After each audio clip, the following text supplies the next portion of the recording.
I just read Seven Rabbits by Timothy King. This is a splatterpunk slasher that is so good. It rips so fucking hard. I don't usually read much splatterpunk, but this is a must read.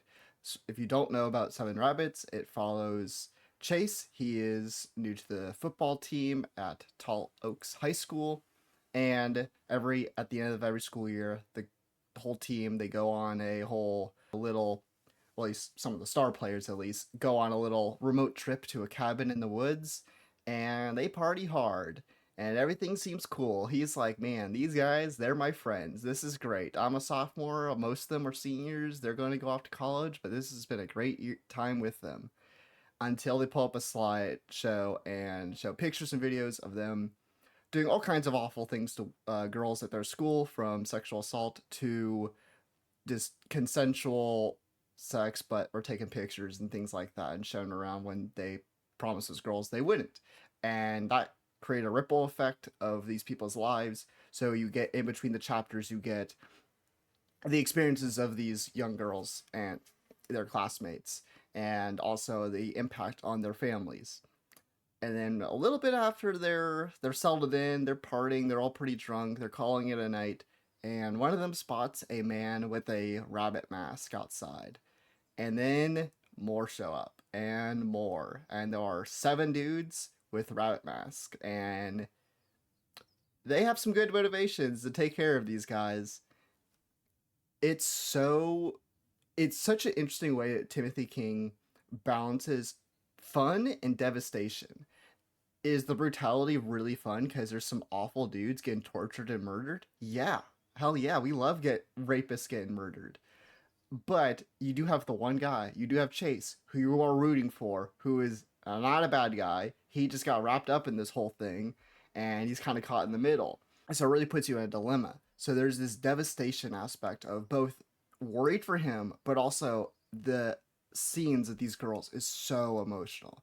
Like that's what I think some Spider-Punk misses for me. Like that's why a lot of it I usually skip out on because people aren't talking about the emotion of it. And I'm like, well, what's the substance here? What's the point of this if it's just, slaughtering people and stuff like that, And for this, it's so like you need to trick all the trigger warnings imaginable for this.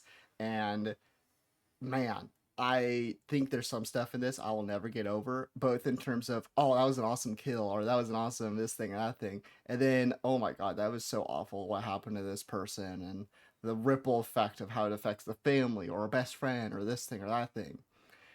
Timothy King does a great job of pacing this novel with overall really great characters. I think the football players, with exception of Chase, are a little generic misogynistic jocks or whatever, but it serves the purpose of the story and it works for what it is. But I think a lot of the other characters, there's a lot of conflict there that makes it more interesting than just kind of tropey characters. And then the seven rabbits, so to speak, their assailants, are a lot more complicated and really interesting.